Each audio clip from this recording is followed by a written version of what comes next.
kaNkulunkulu kodwa ubona umndeni umdonsela emuva kuze kugcina sekufike la efanele ushiye khona umndeni nezinto zomndeni kanti icebo kaNkulunkulu ukwakha umndeni ngokwentando kaNkulunkulu. Hallelujah.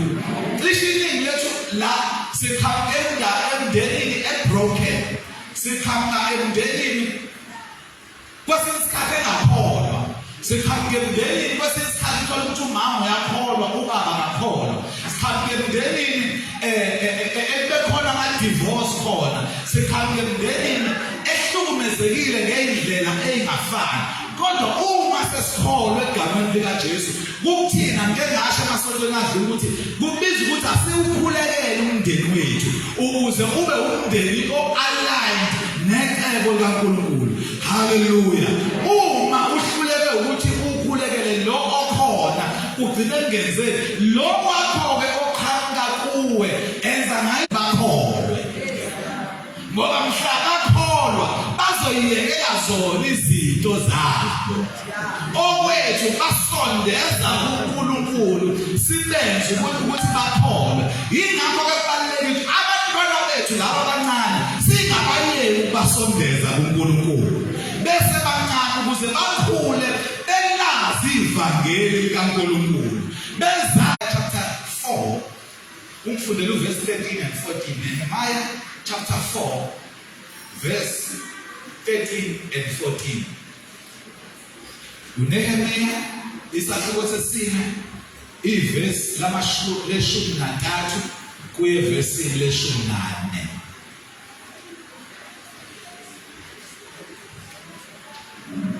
Inkemba zabo nemikhonto yabo nemitsalo yabo lapho selibhekile ngasuka ngathi kwabakhulu nababusi nababanye abantu ningabesabi. Khumbulani inkosi enkulu sinofuqufuqu lokulwela imindeni yethu. Sakubona bazalwane lithi iBhayibheli bamiswa ngokwemindeni yabo bephethe imikhonto bephethe zonke izikhali zokulwa ngoba uma sikhuleka kuNkulunkulu siyakhuleka kuNkulunkulu sinxusa uNkulunkulu give up kalule emndenini wakho uzame ngayo yonke indlela ekhona esezweni kaNkulunkulu ukulwela umndeni wakho. Nikhona bazalwane umndeni wakho udinga ukuthi ulwele ungawuyekeli kalule sitheni ngoba lithi iBhayibheli uSathane uyabhonga njengengonyama ufuna azomgwinya. Uma wena ukhona ukwazi ukumvimba uSathane ukuthi agwinye amalungu omndeni wakho kubiza ukuthi ulwe futhi lokho kwangempela ukuze uSathane nezindlu zethu. Uma sila asikhoneli thina sodwa kodwa sikhonela nabafowethu nabodadewethu omama bethu obaba bethu wena bayakholwa olabakholwa yithina kufanele sibalwele sibophule ogibeni lomcubi. Nikhona bazalwane sibalethe kuNkulunkulu okokuqala ngomkhuleko sibaletha ngezenzo. Kukhona abantu abasindisiwe kodwa emndenini abaziwa kahle ukuthi bona banenhliziyo edlula abangakholwa ngoba kuyenzeka ngezenzo sibaxoshe. Haleluya. Sibaxoshe entandweni amele. Ngicela ufundele sithembele Izaga chapter 24 uverse 3 kuya 5. Izaga 24 verse 3 kuya 5. Ngale komuntu odalwe uNkulunkulu into yokuqala sibona istructure sokuqala sisibona uNkulunkulu esenza ngokwencwadi kaGenesis siqale sambona akha ifamily. Wakha ifamily kababa uAdam nomama uEva nabantwana babo.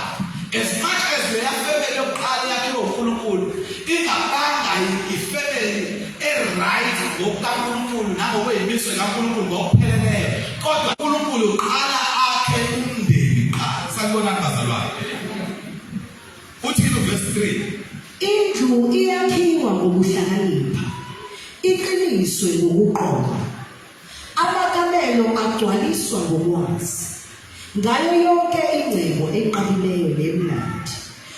iBhayibheli kwakhiwa ngokuhlakanipha. That is why uma sikhuleka angiyeki ukukhulekela i-divine wisdom. Hallelujah. Ukuthi ehlele phezu kwethu sonke ukuthi whatever decisions esiwathathayo siwathathe abe in line noNkulunkulu. Nikhona abazalwane. Ubuhlakani obuvela kuNkulunkulu bukhiye ekwakheni umndeni wakho. Hallelujah. Ubuhlakani obuvela kuNkulunkulu sithola kanjani na? Ubuhlakani obuvela kuNkulunkulu sithola ngokuthi size la sizohlala phansi silalele ukukhuluma kwakhe uNkulunkulu asondle asifide ngezwi lakhe. Uma sesiphuma siphume sesinobuhlakani obuvela kuye uNkulunkulu. Yingakho kubalulekile uma usesondweni iba nayo into yokubhala phela mzalwane. Ubhale ngoba noma ngabe ungahlakanipha kangakanani ngisho ngangengqondo yekhompyutha kodwa ngeke uyithathe yonke into esuke ikhuluma. Nalamavesi amaningi angake wafundayo ngisho ngathi uhlakaniphe kangakanani awusoze wawabamba wonke ukuthi nawa athi. Umuntu ohlakaniphile wenza sure ukuthi lento asuke eyithola uyibhala phansi ukuze mhla eseyidinga abuyele la akade ebhale yena khona phansi. So ubuhlakani sithola kuNkulunkulu, ubuhlakani sithola kuNkulunkulu. Lithi iBhayibheli ukuqala kokuhlakanipha kungumesaba uNkulunkulu. Ngamanye amazwi awukwazi ukwakha umndeni ungenako ukuhlakanipha kukaNkulunkulu. Ngoba ukuhlakanipha kukaNkulunkulu ukuqala kokuhlakanipha kungumesaba uNkulunkulu. Kubiza ukuthi qala ukholwe kuqala, qala usindiswe kuqala ukuze wamukele uJesu abe yinkosi nomsindisi. Mawusunobuhlakani obuvela kuNkulunkulu yilapho ke la uzoqala khona ukwakha umndeni ngokuhlakanipha okunikezwe uNkulunkulu. Nikhona abazalwane? Ingakho imindeni yabantu abangakholwa ayibi imindeni enokuthula. Ngisho bangaba nemali engakanani ekhaya kodwa ukuthula kubi khona ngoba umuntu onikezana ukuthula noyinkosi yokuthula uKristu Jesu. Akekho omunye umuntu onikezana ukuthula ngaphandle kukaJesu. That is why you need to be very careful, my sister. Even uzoshada ungashadi nomuntu ongakholwa ngoba umndeni wakho akazowakhela ukuhlakanipheni okutholakala kuNkulunkulu. Nikhona abazalwane? Akufunakali sijahe nje imishado, sijahe imishado ungathi awuthola na. Uthole nobani? Lo muntu lalela abazalwane. uNkulunkulu before uNkulunkulu akhe lo mndeni kaAdam noEva akavelanga wabakha ubabili uAdam noEva. As much as esasenza abantu ngomfanekiso wethu kodwa lithi iBhayibheli ngokuqale kwakhiwa uAdam wahlala noNkulunkulu wafundiswa uAdam. Nikhona abazalwane? Wafundiswa izwi kaNkulunkulu, wafundiswa izimiso zikaNkulunkulu, watshelwa nangomuthi ekufanele bangadli kuwo. uEva kazange azatshelwe ngomuthi ekufanele bangadli kuwo. Bebiza ukuthi uAdam akafundise umkakhe izimiso nezwi kaNkulunkulu ukuze kwakhiwe umndeni oright. Unfortunately uEva kazange athathe konke, waqhamela ukuyokhonvesa nesitha.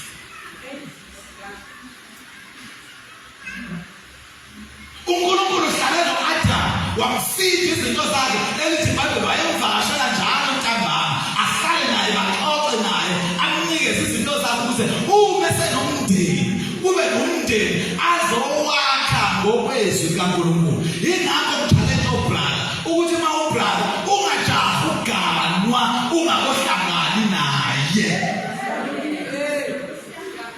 Ungajahi uganwa ungafidiwe ngezwi likaNkulunkulu. Ngoba uzomasa unawo lo mndeni uzofundisana nawe ungafundisiwe. Nikhona abazalwane?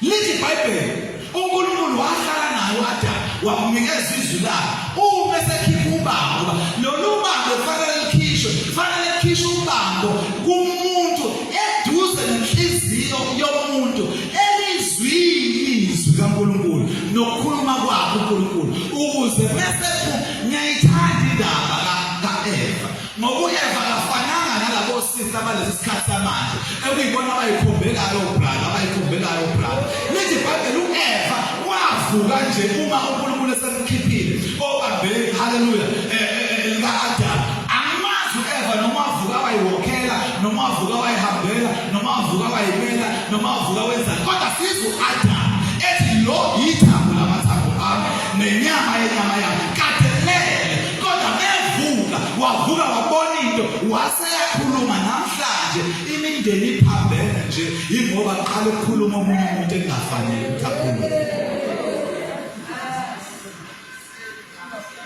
uma ukhona la usazoqala uthatha igxathu lokwakho umndeni wakho be very careful ukuthi wena usukulungele yini usuwakhiwe yini uNkulunkulu umuntu oqala efakhiwe wena ungalandi ingane yabantu uzoyihlalisa la ekhaya uyilande kanti nawe usabroken kwawena usahlukumezekile kwawena ngoba zonke lezo zinto zilida kwi-divorce ngoba ulanda ingane yabantu ayilanda kwawena ungamile kahle zilungise wena qala usondelane noNkulunkulu uthande uNkulunkulu ukuthi nje kuphela ungakwenzi lokho forever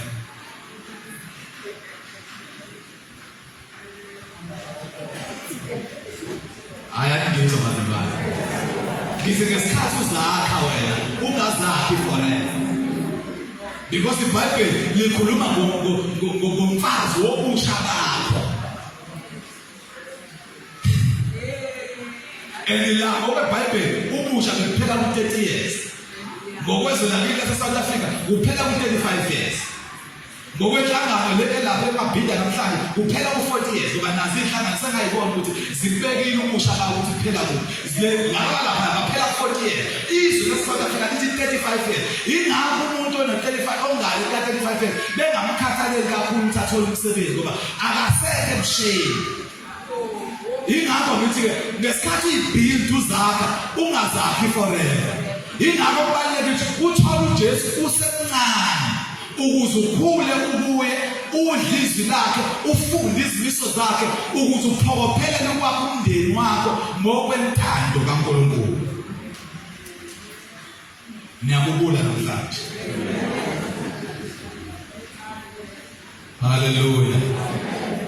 haleluya so lithi iBhayibheli liyakhiwa ngokuhlakanipha iqiniswe ngokuqonda lezi zinto ezintathu zibalulekile kakhulu uma uzokwakha umuzi whether ubrother usister whether umakholo omncane or ubaba omncane or whether ubaba omdala or ubaba omncane bonke laba bantu lezi zinto zontathu ziwukhiye ekwakheni umndeni wakho number 1 lithi iBhayibheli ukuhlakanipha number 2 lithi ukuqonda number 3 lithi nokwazi these 3 things ziwukhiye ekwakheni umndeni awube umuntu ohlakaniphileyo ngokukaNkulunkulu okwazi ukuqonda izinto uphinde ube nalo ulwazi zonke lezo zinto uyithola phi na uyithola ezwini likaNkulunkulu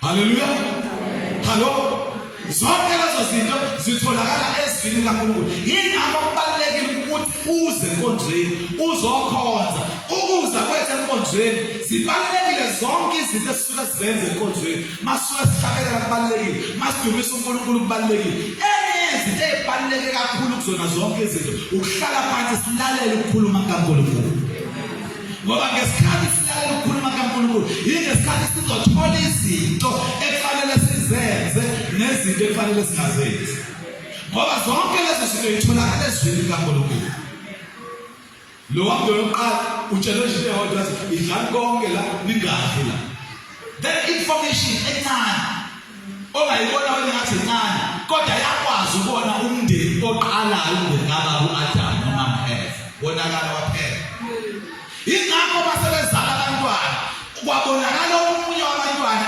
enenzondo ngumfowabo ngoba vele kuqale kwangena isitha even nabo abantwana bengakobi khona ingakho lithi iBhayibheli thina sonke bazali sizalelwa sonweni uthi uzalwa sengusono ngenxa yabazali bethu bokuqala okuAdam noEva abasenza ukuthi singene esonweni sonke thina ingakho kubalulekile ekuqaleni ukuthi samukele uJesu ngenkosi nomsindisi empilweni yethu ukuze masifika kuyena sireset siqale kabusha yonke impilo yethu ngokwazana noNkulunkulu izono zethu zonke izithethelele siqale impilo yethu kabusha nakhona ke mndeni ukuze wakho umndeni make sure ukuthi izinto zakho ziqala kabusha uziqala ngokwentando kaNkulunkulu. Hallelujah. Uyiqala ngani? Even abantwana baba zithini iZakha chapter 22 uverse 6 wakhona. Even abantwana bakho zonke izinto impilo yomuntu bazane yonke into ekhona emhlabeni ayikho into engekho la ezweni kaNkulunkulu. Ayikho neyodwa into engekho. Zikhona zonke izinto la ezweni kaNkulunkulu. Izwi likaNkulunkulu limanual ekufanele thina siphile ngayo. Le manual yezwi kaNkulunkulu. Uverse 6 wakhona iZakha 22 verse 6. Khulisa umntwana ngendlela eyakuba ngeyakhe. Kuyakuthi lapho esekhulile angasuki kuyo. Lithi iBhayibheli umntwana uma umkhulisa ngesikhathi sokuqala umndeni wakho sekubaba nomama sewuthola senithola umntwana. Ngesikhathi nithola umntwana lithi iBhayibheli mukhulisenike manje ngendlela ekuzoba ngeyakhe. Ukuzathi noma ngabe sekufika isikhathi ka-18 years sefaka thatha i-decision ayithathele yena lithi iBhayibheli angasuki kuyo. Yingakho kufanele singabi happy uma size enkonzweni sizokhonza abantwana bethu behlele emakhaya. As long as esakhuliswa uye zama ngayo yonke indlela ukuthi aye enkonzweni. Uzama mawuthi zama ngayo yonke indlela ngisho indlela enhle ngendlela futhi ethe uqina-qina. There is nothing wrong with saying siyahamba la ekhaya sonke siye enkonzweni. Ubona ngathi uyagologoloza ukuthi siyahamba sonke la enkonzweni. So siyahamba ageza siyahamba. Uma seze la hayi ngeke angayitholi into azoyithanda enkonzweni. Nikhona abazalwane angeke angayitholi into azoyithanda enkonzweni. Yingakho kwesikhathi uma kukhona abakhala ngokuthi engathi sekukhona nokuthi engathi sekukhona nokuthi as long as iasha uma sekubanga ukwashwa kwezitshe ekhaya ungamtshela ukuthi uzuyabona ucabanga umfundisi umyekisa ukuba iasha umlimaza wena. Muyekeze la azogulele esibhedlela la. Wayethu ubaba umdala of blessed memory athi sisegaraji siyakhiwa athi siyalungiswa ngoba sisegaraji masila sisegaraji sizokwakhiwa la akukho abantu abaperfect kuphela kodwa kukhona abantu abazama ngayo yonke indlela ukuthi bayele kwi-perfection kaNkulunkulu. Nabo abantwana bethu asibatreat as abantwana singabatreat as abavangeli nabafundisi.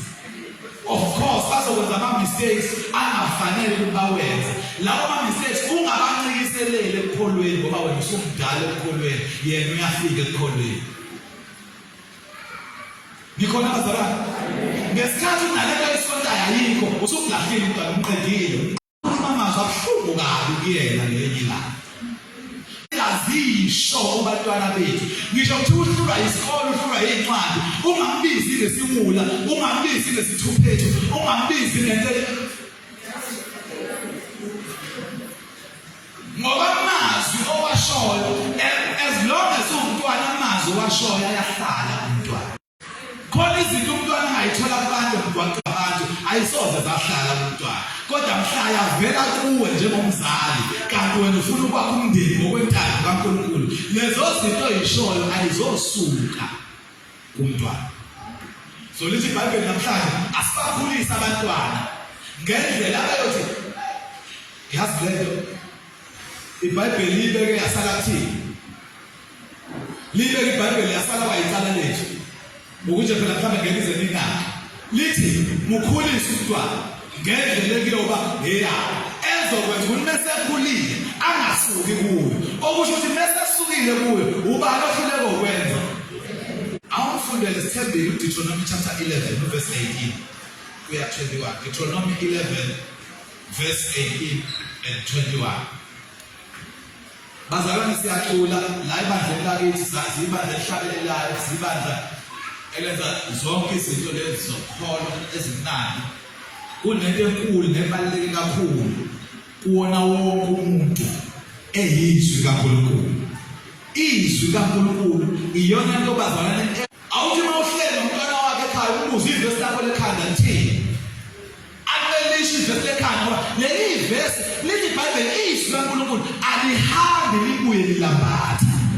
Uma lihambile umntwana walifunda langena engqondweni yakhe langena enhlizweni yakhe akusodinga ukuthi umshumayeze wena okwakho kumenza ukuthi abe namavesi ekhanda enhlizweni nasephefumulweni wenu liwabophe abe luphawu esandleni senu abe yisikhumbuzo phakathi kwamehlo enu. Niyakuwafundisa abantwana benu ukhulume ngawo. Bazalwane uma umuntu okwaziyo ukubhala lezi zinto esisuke sikhuluma ngazo zibhale phansi mntaka, because lezi zinto ozobuya sewusekhaya ekufanele ukuthi ufundise umntwana wakho awazi elithi izwi lenkosi amazwi akho afunyanwa kini inkosi amazwi akho ngawadla. Izwi kaNkulunkulu alifundwa, izwi kaNkulunkulu liyadliwa. Bazalwane izwi kaNkulunkulu liyadliwa. Lisho lona lithi liyaphila izwi kaNkulunkulu. Uma ulidlile liphila kuwe. Kuthiwa nasephefumulweni wenu. Ngisho umphefumulo wethu awugcwale izwi kaNkulunkulu. Liwabophe abe luphawu esandleni senu. Lithi iBhayibheli asiwabophe abe luphawu abe yisilo esandleni sethu abe luphawu abe yinto engasuki esandleni sethu abe yisikhumbuzo phakathi kwamehlo enu. Ngisho emehlweni ethu abe yisikhumbuzo. Kudilwa nathi la, kudilwa nabantu abadala la, kudilwa nomuntu la ukuthi izwi kaNkulunkulu alisebenze wena. Ayanikho namhlanje izwi kaNkulunkulu alisebenze wena qala likudle likunqobe wena qala. Kuthiwa niyakuwafundisa uma sewulidlile kuyima ulifundisa uEva ukuba wayedlile izwi kaNkulunkulu ukuthi abaze kuyona yonke lemithi bangadli kuloko owodwa naye lidlile lanqoba wayesinqoba isitha masifika kuyena simbuza ukuthi ushilo yini uNkulunkulu kodwa naye ngoba wayezwile likhothwa ezwe kukhulunywa ngalo wangalifunda. Uyazi ukhona umuntu okame ngaphambili afakaze ngezwi angakaze alifunde wezwa kukhulunywa ngalo azafakaze impela ukuthi ulethe ufakaze azafakaze bazalwane iBhayibheli lithi akaze alibone ukubona wezwa abanye bemkhotha. Izwi fanulidle liqobe wena kungabikho nento eyodwa ezokwazi ukuthi kufake kuwena into ephambene nezwi kaNkulunkulu. Mayiza uyayidetect uyashesha ukuyibona iqanda wena. Lithi iBhayibheli mase unjalo wena yifakeke manje kubantwana bakho. Uma sesibuye ePhasikeni sizoqala ama-classes alabantu abamukela uJesu ngesi sikhathi sizoqala ama-discipleship classes. Why sikwenza ama-discipleship classes? Yini ngoba kufanele ukuthi izwi kaNkulunkulu silifake kubantu sibafundise babe abafundi. uJesu phela ibandla lakhe liqala lilethe emhlabeni libizwe ngabafundi bathi abafundi.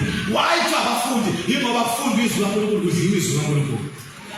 So izwi kaNkulunkulu kufanele limpilo yethu. Mawusuthatha into wena engakunqobile uyidlulisele komunye umuntu ayizozwakala la. Nawe nje uyongizwa ngingamamala ngaphambi kwakho ngikhuluma ngento noma ngesubject ubona nama ngizwa kahle nawe ngeke uzuyizwe ngoba ngidlala kahle. Izwi kaNkulunkulu kufanele linqobe qala uthi ulithatha ulidlulisa komunye umuntu kodwa libe selinqobe wena qala ngoba lithi iBhayibheli abantwana bethu asafide lona-ke thina masasilifidile. Yingakho ungazi ulinde ukuthi uzobe nabantwana ebuncane bakho iba insizwe ekholwayo noJesu edlizwe kaNkulunkulu iba intombi ekholwayo noJesu edlizwe kaNkulunkulu ukuze mhla waba nomndeni wakho kube ukuthi izwi seliyayiphumela nje. Kunamakheha angalifundi nokulifundi iBhayibheli liyayiphumela nje. Uma uthi ubuza imibuzo bathi ibheke endaweni ethize ifunde uthi ayifika nampela na uzibuza umfunda nini kade ayifundisa ibusa yena akasaboni emehlweni kodwa yena ibusa yena enhlizweni yakhe isiyagobhoza esiswini sakhe njengomthomo kuthiwa ukhulume ngawo lapho uhlezi endlini ungayeki ngokwafundisa phela lithi iBhayibheli ukhulume ngawo kubantwana bakho lapho uhlezi khona edleni kuyadliwa ukhuluma ngawo awuphinde futhi niyakuwafundisa abantwana benu siyabafundisa ukhulume ngawo sikhuluma ngawo lapho uhlezi endlini yakho sikhuluma kuhleliwe nalapho uhamba endleleni sikhuluma sihambela siwophela nalapho uhlala nalapho siyalala futhi sikhuluma ngawo nalapho uvuka hayi bazalwane ndaba izwi kaNkulunkulu masikhulisa masifuna ukwakha imindeni wena wakho khanga kuwo wawubroken kodwa usengakwazi ukwakha umndeni wakho oyifuture ungabi broken ube umndeni wabantu abakholwayo ube umndeni wabantu abasindisiwe ube umndeni wabantu abadlilizwi ngoba uqale kuwe konke okudlula uyadlulisela uqala kabusha abantu wakho umndeni ngokwentando kaNkulunkulu ilele kuwena njengamanje you can do it. You can still do it. No matter what iminyaka yakhe ingakanani, you can still do it. Usengakwenza. Kulabo abasebancane hayi iminyaka ilele mina. Nidlele manje zikaNkulunkulu. Mathiwa kuyafundwa ngashona khona. Mathiwa Bible study ngashona khona. Mathiwa uyayifunda bhala phansi. Thiwa uyakwaloba ezinsikeni zomnyango wendlu yakho ngisho izinsikeni zomnyango wendlu yakho uyakwaloba ngamamazi endlini ngisho kuthiwa umaphosi kunamalebuzi izinto lezi ezinyamathela lapho domele akube yona izwi kaNkulunkulu izwi kaNkulunkulu ayigcwale yonke indawo thiwa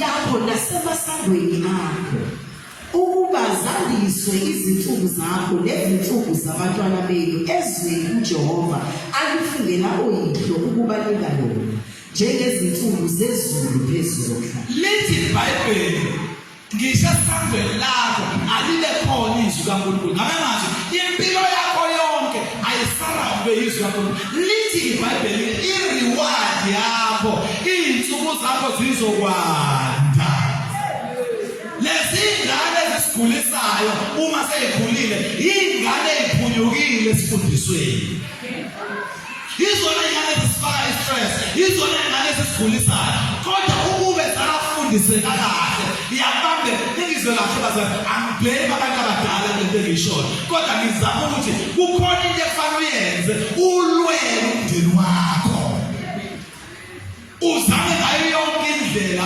ulwele umndeni wakho lithi iBhayibheli izinsuku zakho zizokwanda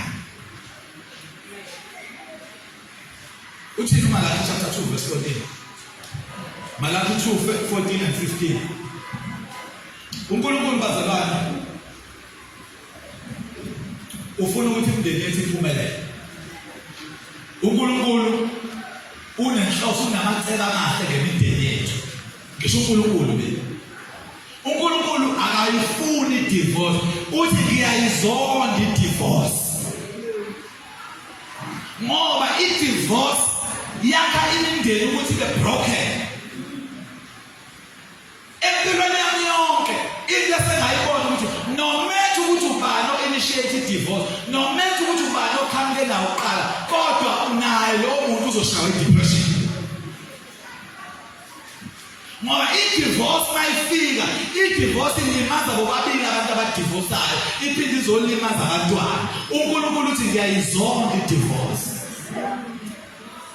thiwa bese lithi-ke ngani na ngokuba uJehova wayengufakazi phakathi kwakho nomfazi wobusha bakho lithi iBhayibheli uJehova was there the day ushada uJehova was there wayewitness umshado wakho he was there whether bagcwele abantu whether nani babili whether nani bathathu uJehova was there uNkulunkulu was there waba ufakazi kuthiwa wayengufakazi phakathi kwakho nomfazi wobusha bakho omkhohlisile wena leli verse likhuluma namadoda angayiphilanga impilo eyenza ukuthi imindeni yawo ime. Ngoba isikhathi esiningi nawo amadoda ayayiyona imindeni yawo. Nikhona bazalwane? Amadoda ayayiyona imindeni, ayayihlakaza imindeni yawo. So iBhayibheli lidila nalokho. Noma engumngane wakho nomfazi wesivumelwano sakho, akusimunye osenzileyo okusele kuye umoya wethu na. Ufunani lo munye inzalo kaNkulunkulu. Ngalokho qaphelani umoya wenu ukuba ningamkhohlisi umfazi womshadeli. Ungalingi ukukhohlisa unkosikazi wakho. Awukwazi ngakhuluma namadoda. Sithi isithele samadoda. Hayi bengazi ukuthi uzonceda. Lithi iBhayibheli lo nkosikazi wakho omlandile waba umngane wakho, waba uhafu wakho, waba ingxenye yakho. Lithi iBhayibheli umkhohlisile. Nihlanganisiwe nababili kodwa ufuna lo nomuntu one lento uNkulunkulu ayifakazele. Ama-families ama-broken kukakhona yena u-Adam uphilisi kaNkulunkulu wayeyazi kahle kamhlophe. Madoda ufunani lo omunye na?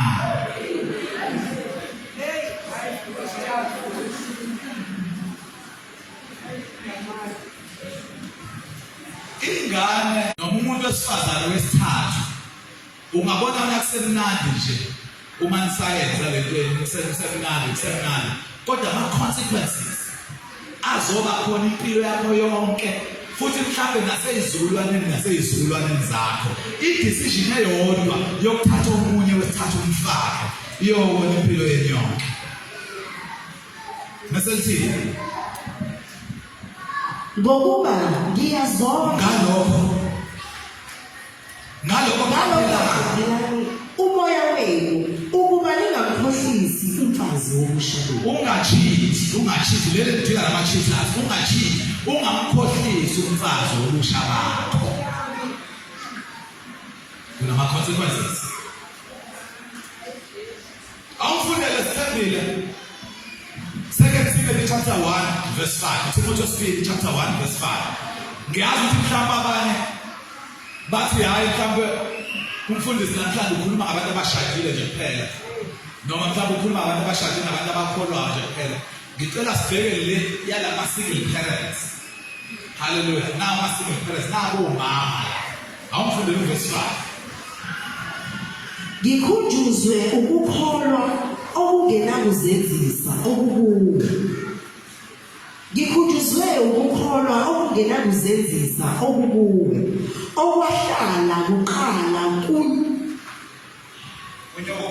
kunyokokhulu uLoyisi nakunyoko uYunisi. Yebo, ngiyathemba nakuwe. Umfundisi kaTimothy uPawulos ubhala le ncwadi. Uthi Timothy, lokukholwa kwakho ungaka angiqali ukubona kuwena. Ngiqale ngabona kugogo wakho. Ngithanda ukubona kugogo wakho, ngabona kumama wakho. Ngathi ngibona umama wakho, sengibona kuwena. Kusho ukuthini lokho na? Kusho ukuthi noma ngabe ungaba yi-single parent ekholwayo, ube umama okholwayo, uyakwazi ukukhombisa ukukholwa kumntwana wakho akufunde kuwe njengoTimothy. uTimothy lithi iBhayibheli ubamba ukukholwa kukanina waze wabamba ngisho ukukholwa kukagogo wakhe. Ithini lento na? Isinikeza leli bandla uTimothy ayekhonza kulo kwakuyibandla elanogogo kaTimothy khona, noma kaTimothy khona, noTimothy khona. For sure ley'ngane kaTimothy nazazi khona. Ukubalulekile bazalwane ukuthi naleli bandla esikulo alibe ibandla thina njengoba sibe ogogo nomkhulu, abantwana bethu bakhonze khona, nabantwana babantwana bethu bakhona, babambe lesifundiso nokukholwa. Ayikho into ebuhlungu nje ukushona umzalwane kube ukuthi ugcinile ibandla lakithi lapha lisekho khona nje. Manje washona umzalwane sekuphelile. Ikuphi inkinga? Into lefanele sivuze ukuthi inkinga ikuphi inkinga? Asifanele sisaphila. Sibalethe endlini kaNkulunkulu sisaphila. Senze sure ukuthi siyayifaka lento siyabafundisa ukuze noma sesingasekho bahlale bekhona. Ugogo wami akasekho usesenkosini wayekhonza la. Umama wami nami ukhonza la. Nami ngikhona ngikhonza la. Ngiyabona noma ngaliso naye ngibona naye khonza la. Fanele njalo akube khona into ethi lento siyitholile uyidlulisela komunye ngaphansi kwakho naye ayidlulisele komunye naye ayidlulisele komunye konke qala ekutheni wena udleni wena. Angifundele verse yokugcina bese siyathandaza sihamba ngokaLuka chapter 1 verse 46 kuyafika. Luke 1:46. Bawusho mama bethu, bawusho omkhulu bethu, bawusho ogogo bethu ngelinye ilanga lokuthandaza basho lamazwi kuthiwa wayesethi uMaria, umphefumulo wami uyayitusa iNkosi, nomoya wami uyathokoza